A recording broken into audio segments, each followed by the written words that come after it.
siz onu tapmalısınız. Aha, Əgər başa. tapsanız, şagirdin əlindəki reaksiyanın nəticəsini görəcəksiniz. Çox Tapa gözəl. bilməsəz, görə bilməzsiniz.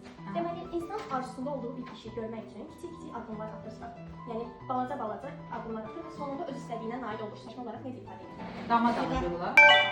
Əla. Aha, indi reaksiyanıza baxın. Ne gözəl. Əvvəl damla çəkdi. Bir damlanın gücü. Aferin qızlar.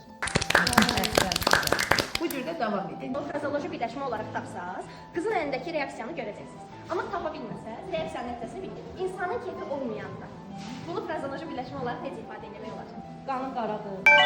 Allah. Göstər. Reaksiya. Göstər. Bəli, qanımızı qarıtdıq. Qanımız qaraldı. Bir insana can yandırmağa hansı frazoloji birləşməni ifadə edə bilərsiniz? Tapa bilsəniz, bu reaksiyanı görəcəksiniz. Yaxınlaşırsınız. Əlində tutduğuna bəlkə baxasınız. Nə ola bilər? Ürəkdir, yəni ürəklə bağlı. Aha. Ürəyi yandırma var. Allah. Ürəyi yanmaq. Görək ürəyi necə yandırır. Elə yəni. Elə özünüz yandırın. Vurun. Ürəyin istiqaməti. Ürəyi yandıra bilmədiniz.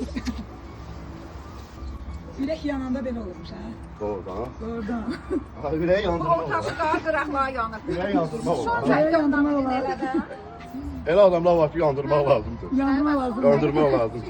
Səngin elə yanır. Yaxşı, mütləq. Səfaya müəllimə, əsəbləşmək, hissəlmək sözünü daha nə ilə ifadə edə bilərsiniz? Özündən çıxmaq. Özündən çıxdım.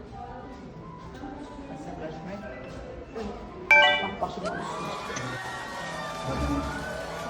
Başımdan üstü çıxdı ifadəsini. Bu ya üstə çıxdı. Bəli, bəli, üstü çıxdı. Gətir.